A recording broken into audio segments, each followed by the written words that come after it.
Welcome to Norse Mythology, the unofficial guide.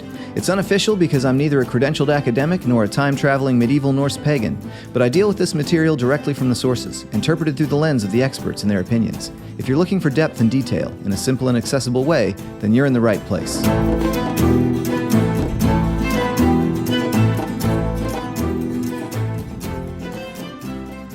Odin Quav. Vet du, jag gav, fem geva nej skulda. Inom slavrum siger återvetter var tu fyr jord nedan, kurmål kan de konna, och hever thuthar boren boret, och hugde that argsadal. Loki Quav. En fick se the kol the samsa ju I, och drap du all vet sin volur, vilka liki for tu thjolv över, och hugde that argsadal. All Norse gods and goddesses are subject to some amount of pop culture mischaracterization. But in my opinion, this is nowhere more true than in the case of Loki. I struggled for a long time to put this episode together because it's important to me to present Norse mythology through a lens that portrays ancient viewpoints as accurately as I can, but I also realize that a lot of people have incorporated Norse characters and themes into their own spirituality in modern times. And I have no interest in trying to invalidate any spiritual connections people have made to this material. I'm not a religious leader, and the purpose of this show isn't to teach you how to be a pagan. It's to give you good information about our Norse mythological sources and where they came from. The truth is, myths and religions evolve over time and distance. The religious traditions that were held among speakers of Proto-Indo-European dialects evolved into all sorts of different religions: Vedic, Greek, Germanic, Celtic, and lots of others, all of which share similarities but are also marked by drastic differences, unique characters, and unique stories. It's important to realize that each of these societies had different concepts of morality and nuanced ideas about religious figures, even though they shared common origins. Although Norse society was never in any way a reflection of modern progressive social values, it wasn't characterized by modern conservative ideas either. The passage I recited in Old Norse a moment ago describes Odin and Loki accusing each other of behaviors that the ancient Norse people would have considered to be shamefully unmanly. One of those behaviors is being a cow. In modern times, being a cow isn't really the kind of thing men insult each other over. So we need to keep in mind that the values expressed in our sources are very much unique to a time and place in history. If an ancient society's take on a concept like gender roles doesn't exactly fit modern ideas, it doesn't mean you aren't allowed to have your own modern take on spirituality incorporating ancient characters.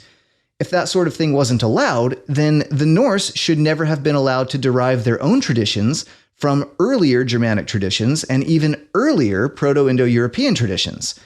So, as I said, my only intention here is to provide information about an ancient way of thinking. What you do with that in modern times is up to you. Nobody owns the rights to Norse mythology. In light of all that, today we're going to be talking about how Loki is described in our ancient sources with regard to gender and sexuality, since this is a topic that is so frequently and hotly debated and embellished by popular media. To begin, we need to unpack a little bit of context around how ancient Norse society dealt with these ideas. One thing I want to mention before we really start getting into it is that I will be providing all of my own translations of Eddic material in this episode. Analyzing this topic requires us to look very carefully at the original words used in the sources, and I want to make sure that nothing gets lost or misunderstood because we trusted one pre-existing translation over another. And my translations here will be geared specifically toward accurately capturing the meanings of certain passages with regard to how they relate to this topic. I realize this requires you to trust me as a translator, but hopefully I've proven my dedication to truthfulness and accuracy at least pretty well by now. Okay, here we go. There are no records from the Norse period that discuss anything like a recognized concept of non-binary sexual or gender identity. But this fact needs to be understood alongside the idea that humans are humans wherever you go.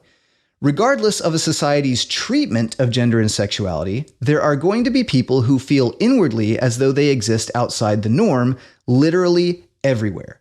People like this exist today. They existed half a century ago when they were far less accepted than they are now. They existed in ancient times, and they continue to exist even inside countries where fanatical governments claim that they don't. And the truth is, there is no single way gender and sexuality were conceptualized by various ancient peoples across the globe. For example, Diné society, what is more commonly known as Navajo, has historically conceptualized at least 3 different genders, or as many as 5, depending on whose paper you read or which Diné community member is explaining it to you. The system isn't really described very well using non-Diné terms. But regardless how you categorize it with outsider language, there are respected positions in Diné society that can only be held by effectively gender-fluid people in what outsiders might call non-binary gender roles, and sexual relations between 2 people of any 2 different Diné genders historically carried no social stigma, despite the biological sex of the participants. So these types of human experiences are not modern inventions. However, a non-binary conceptualization of gender like we find among the Diné stands in pretty stark contrast to what we see in Norse society. There are a good number of records that deal with Norse gender roles and expectations, some of which, as I've mentioned previously on the show, include insults of the worst kind reserved for people who violate those expectations. But Norse gender roles and expectations are not the same as what we would think of as traditional gender roles in the modern Western world. And by the way, if anyone out there can help me with a better term than modern Western world, then please let me know. Anyway, there are some similarities, but it's not the same. In surviving Norse literature, there is no word for a person occupying a socially accepted non-binary gender role. What we find instead are men and women and their respective rigid gender-based behavioral expectations. When a person operates outside of the expectations for their assigned gender, insults and social stigma abound. For men, behaving like a coward, practicing a specific type of magic called seidr, or taking the receiving role in a homosexual encounter are 3 ways to get branded with the word arger, a word that carried such a severe social stigma that if someone called you this word, you would often have the legal right to kill them for it. We see this, for example, in the Grógás Law Code, which I'll quote here, modifying a translation by Joan Turville Petre for simplicity so you don't have to worry about some of the nuances of Norse grammar and vocabulary that she left untranslated. I'm going to translate a form of the word arger here to unmanly. Quote, "There are 3 words which all have full outlawry as the penalty.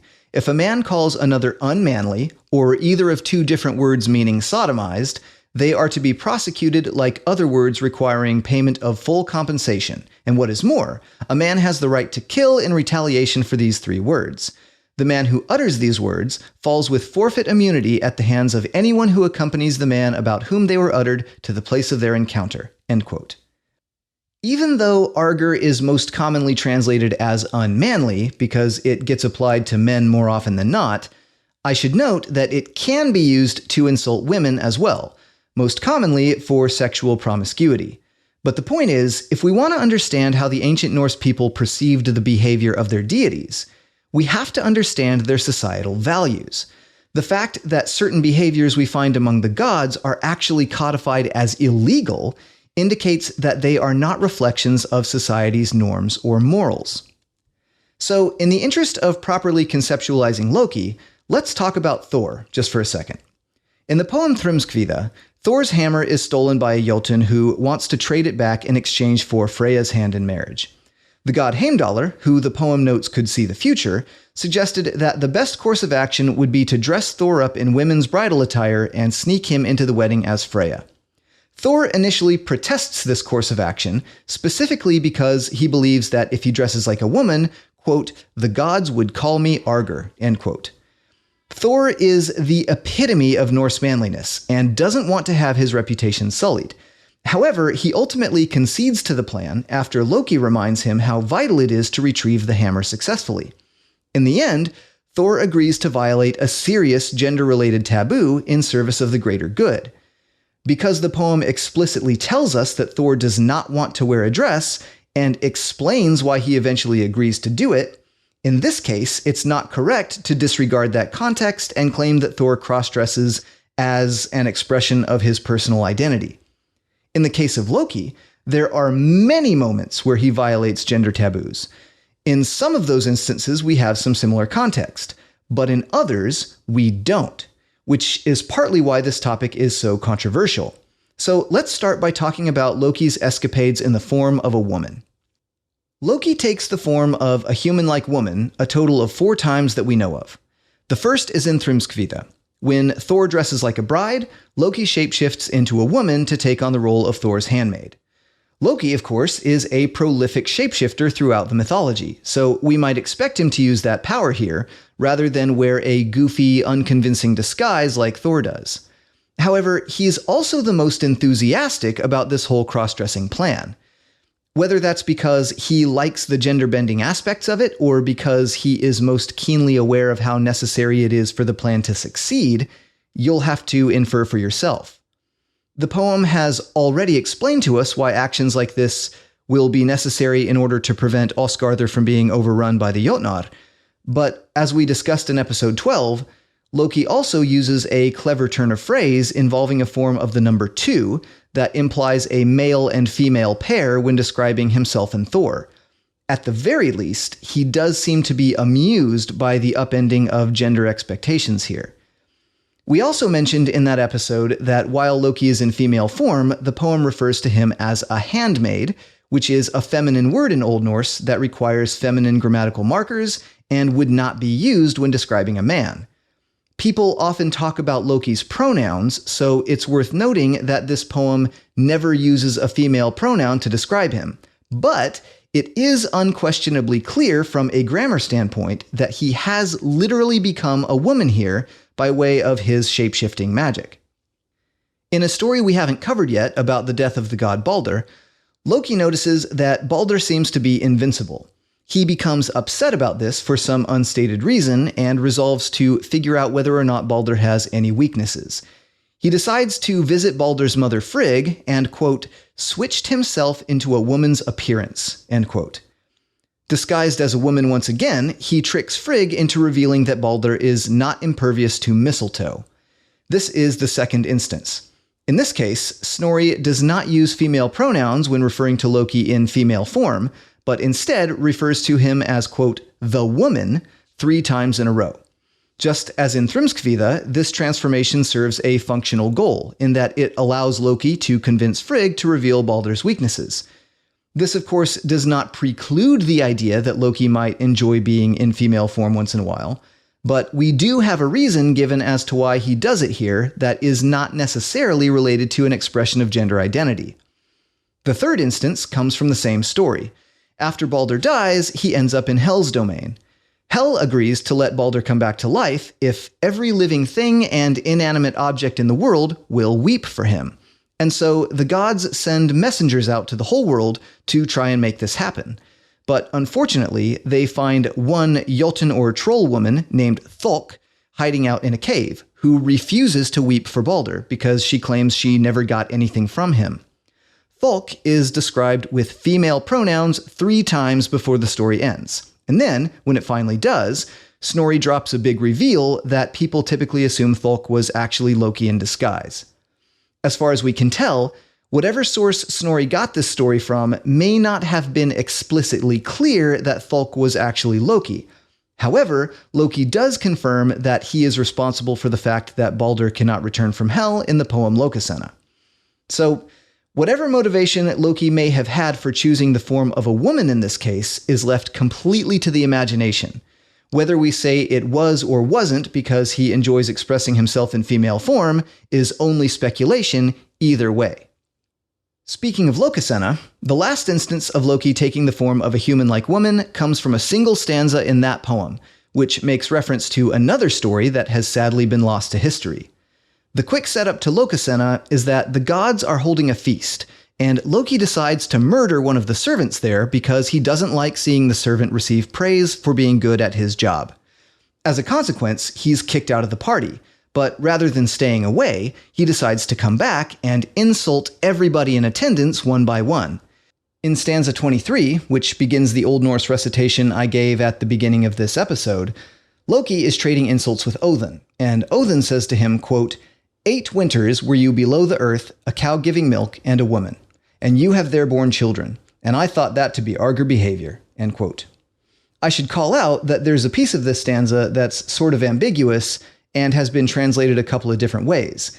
What's clear is that there are no gendered third-person pronouns involved, but the tricky piece is figuring out whether Loki spent time in the form of a woman milking a cow, or whether he took the form of both a woman and of a milking cow. Schutt asserts that the wording itself makes it impossible to know for sure which it is.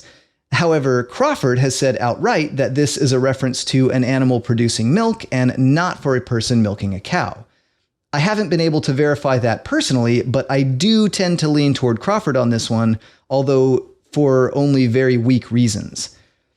If Loki did spend time as a lactating cow, it's worth pointing out that cows only lactate if they've become pregnant at least once, and Odin does accuse Loki of having borne children during this time. Whoever those children are, we don't know. Whether they are human-shaped children or cow children, we don't know. Who their father was, human or cow or something else, we don't know. Whether or not a father was even involved, we also don't know, which I realize might sound kind of crazy, but I'll explain more about that in a moment. Why Loki took the form of a woman in this case is again left to the imagination. All we know is that the scenario does include an instance of Loki taking the form of a woman and in some way giving birth. Ultimately, we have 2 instances wherein context gives us a reason for Loki to be in female form that may not indicate anything about his gender identity, and 2 instances with no context given at all as to why he would be in female form, leaving us to speculate. In terms of pronoun usage, there are no dialogue scenes in surviving source material wherein any character talks about Loki in female form. These moments are only described by narrators. You'll notice also that there is actually only one instance where a narrator uses female pronouns to describe Loki in female form, and in that instance, he's using them in service of a surprise reveal at the end of the story. This doesn't matter all that much, though, because in all 3 other cases, the narrator instead uses words like handmaid and woman, which work equally well in Old Norse to indicate that Loki has definitely assumed a real female form. But it is interesting that narrators seemingly tend to avoid using pronouns altogether when describing Loki in most cases when he has taken female form. Especially given the fact that in all of those stories, as well as in many, many others, Loki is consistently and repeatedly called by male pronouns. In terms of sheer numbers, he appears in male form vastly more often than he does in female form. He always begins every story in male form and spends plenty of stories never changing into female form at all. His moments as a female are definitely treated in the sources as deviations from his default shape, which is overwhelmingly portrayed as male. In the case of his time spent as a woman and a cow referenced in Lokasenna, the event is described by Odin as arger, which you'll recall is such a powerful word that the Grogos law code allowed killing a person in retaliation for having accused you of it. In response, Loki fires back a similar insult at Odin.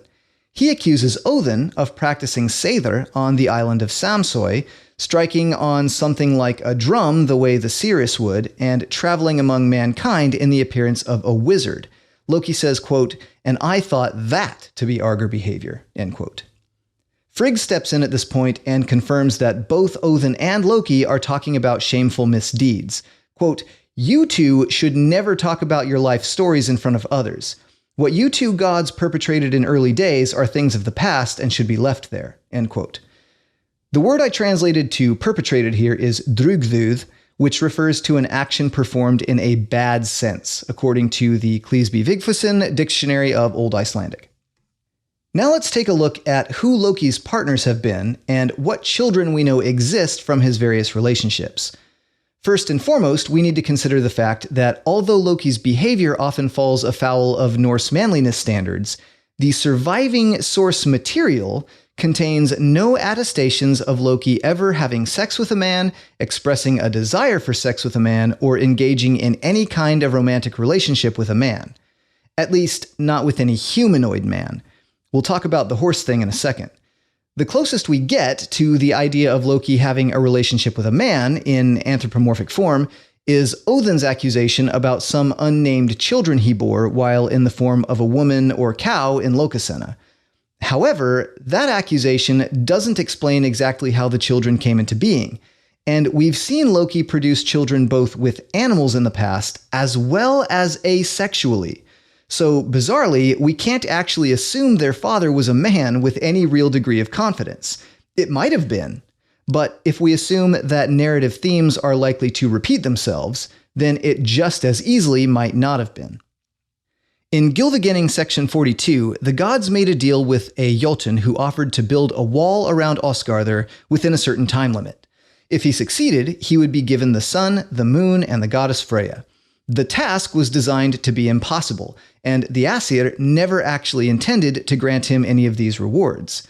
However, Loki was deemed responsible for allowing the builder to make use of his workhorse Svaðilfari, who was such a great horse that he started getting dangerously close to succeeding in his task.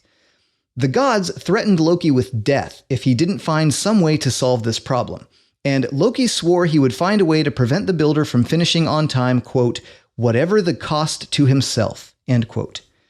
That night, Loki transformed into a mare and enticed Svaðilfari away from his work. The two horses were away all night, and the builder was unable to finish his job on time. But Loki had by then had, quote, such conduct with Svaðilfari that sometime later he gave birth to the horse Sleipnir, who would eventually become Odin's signature steed. The version of the story we have does not actually say that Loki intended to become impregnated, and the description of him being chased by Svaðilfari all night long may or may not indicate that he would have preferred to avoid actually engaging in such conduct if he could have avoided it. But Snorri is clear about the fact that Loki didn't enjoy the consequences of his actions, in that he describes Loki as stating those actions would come at a cost to himself. In episode 14, we talked about the Gulathing law code, which gives us some great insight into how Loki's actions in this story were viewed by society at the time. Specifically, the law points out that certain types of insults require the payment of full compensation or can be repaid in blood. The relevant piece reads, quote, the first is when a man says of another that he has given birth to a child. The second is when he says that the man has been used as a woman.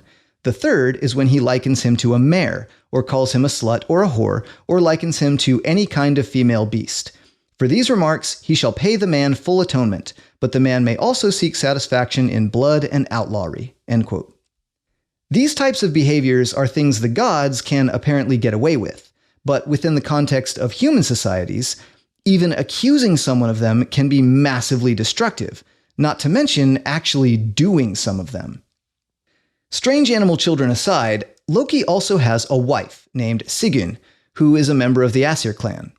With her, Loki has at least one son, although I think the real number is probably 2. We have some conflicting information, and there's a character named Vali who is described both as Loki's son and as Odin's son, so I prefer to call these 2 children Nari and Narvi.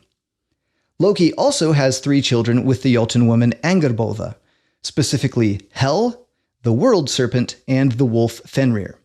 In Lokasenna stanza 40, Loki even claims to have fathered a son by Tyr's wife, although we have no additional information on who that son is or who Tyr's wife is. In what is probably the strangest account of Loki having children of all, the poem Hyndluljóð describes the following instance, quote, Loki ate a heart from a linden skewer. He found the woman's heart half burned. Lofter became pregnant by the evil woman. Thence came all the troll women in the land, end quote. That's the whole story. It's an obscure reference to be sure, probably referencing another larger story that is lost to history. But in this case, Loki appears to reproduce asexually from some magical process involving eating an evil woman's heart. He must have given birth to at least one child here, making him the progenitor of all troll women. One of the biggest takeaways from this story, though, is that Loki has been attested as becoming pregnant and giving birth without there even being a father involved. It's a thing that can happen. Loki, therefore, has 9 or 10 children at minimum. 1 by Tyr's wife, at least 1 by way of eating a heart, 1 by the horse Svaðilfari, which was not a desired encounter, 3 by Angerboda, probably 2 by his wife Sigyn, and at least 2 by some unknown means while he was spending time below the earth as a cow and as a woman. The word used for children in that stanza is plural. Across all of these cases, he serves as mother in 3 instances, meaning he was the one who gave birth, and as father in the other 3. We have no records of Loki's behavior as a parent, and no record of humanoid fathers when Loki is the childbearer. Loki also makes 3 other direct and indirect claims about sexual partners he's had while delivering insults in Lokasenna. In stanza 30, Loki says to Freya, quote, "Silence yourself, Freya. I know you full well. You aren't for want of blemishes. Of gods and elves that are inside here, each has been your man-whore." End quote. This is the most indirect claim, but because Loki is part of the group of gods he's claiming Freya has slept with in this stanza, there's an implication she slept with him as well. Next, we move on to Loki's exchange with Skadi in stanza 52. Quote, "Lighter in speech were you with Laufeyar's son when you let me be invited to your bed. Such things become told about us, if we shall openly number our blemishes." End quote. This one is pretty direct. Skadi has, at some point, had Loki in her bed. Finally, we have Loki's expose regarding himself and Siv, the wife of Thor, in stanza 54. The context for this stanza is that Siv has just offered Loki a drink and asked him to admit that she alone is faultless in the room. Loki responds, quote, "Alone you would be, if you would be thus, wary and unwelcoming to a man. I know one person, and I think I do know, a man-whore of Thor's wife, and that was the crafty Loki." End quote. What's interesting here is that although Lokasenna features many insult exchanges between Loki and other characters, and although some of those characters do make a point of calling Loki Arger, there are no accusations of Loki having slept with any male characters, nor does he accuse any of the men of having slept with him. However, he makes claims of sexual liaisons with 4 different women in this poem, the 3 I've just mentioned, plus the claim about having fathered a son by Tyr's wife. So what does all this mean? Well, my job is not to tell you what to think about Loki. It's to tell you what ancient Norse society thought about him, and even then, I'm only comfortable reading so far into the information because a lot of it has been lost. One fact is clear, and we need to be honest with ourselves and accept it, which is that ancient Norse society did not look kindly upon men engaging in behavior that was thought to be reserved for women. Doing some of the things that Loki is attested as having done would turn a person into a social outcast at best, and accusing someone of having done them was often codified as illegal and could be avenged in blood because of how serious those accusations were. But it's also important to remember that Loki is not the only deity associated with Arger behavior.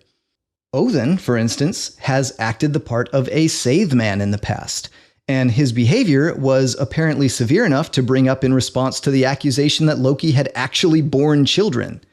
Yet Odin remains chief of the gods, and Thor, who cross-dressed in order to retrieve his stolen hammer, seems no less manly now for having done so. Loki has a wife, and is attested as making his rounds with the ladies, but he also has a tendency to birth children every once in a while. We have no evidence of him ever desiring a relationship with a man, but there are also 2 instances where he's taken the form of a woman without the story giving us any functional reason as to why he did it. He doesn't change his pronouns in a modern sense when he takes the form of a woman, but the language used in the sources is very clear that he is literally becoming a woman in these moments. He's a conundrum, and like Odin at times, is very much an example of what not to do for the average Norse person, although his erratic behavior has also resulted in the birth of the best horse in the world, and the creation of some of the gods' most important tools, like Thor's hammer, Odin's spear, and Freyr's ship. He will ultimately side with the Jotnar against the gods and thereby participate in destroying the world at Ragnarok, but he also may have participated in the creation of humanity under the name Lodur in Voluspa, as we discussed in episode 13. The ancient Norse never called him bisexual or transgendered, but their language also didn't have words for those concepts. This brings me to the final few points I want to make before wrapping up. The Loki we see in our sources is a product of a particular time and place in Scandinavia. He is some way different from older religious concepts that came together to form his character, and he would be somewhat more different today if original Norse paganism had not died out in the medieval period. If we are talking about the way Loki is portrayed in our sources, it isn't accurate to refer to him with any modern terminology regarding gender and sexuality, and to be clear, that includes words like straight.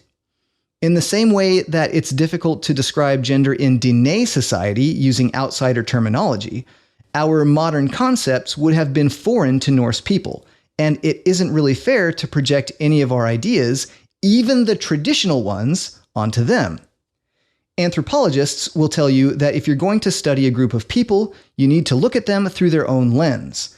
Through the ancient Norse lens, using vocabulary available to ancient Norse people, Loki is a man who engages in Arger behavior. However, no one alive today is an ancient Norse person, so whatever Loki is to you is entirely up to you. But Loki, like all of us, is more than just his gender. It's a fascinating topic to be sure, but it doesn't really do much for explaining where he came from, how he might be connected to the heroes of more modern Nordic folktales, and why some Scandinavians offer small sacrifices to someone called Loki who lives in the fireplace, even though we don't have any solid historical evidence of Loki worship. For all of that, you'll need to join me again on future episodes of Norse Mythology, the unofficial guide. Sources for this episode include Coming to Terms with Navajo Nádleehi, a critique of berdache, gay, alternative gender, and two-spirit by Carolyn Epple, 1998. Lokasena, the Norse poem of Loki's Lockertalk by Jackson Crawford on YouTube, 2017. Loki by Jens Peter Schutt in Pre-Christian Religions of the North, Volume 3, 2020. Nidh, Ergi, and Old Norse Moral Attitudes by Folkestrom, 1974. The Unmanly Man, Concepts of Sexual Defamation in Early Northern Society by Preben M. Sørensen, translation by Joan Turville Petre, 1983. The Poetic Edda, translations this time by me, and the Prose Edda, translations this time by me.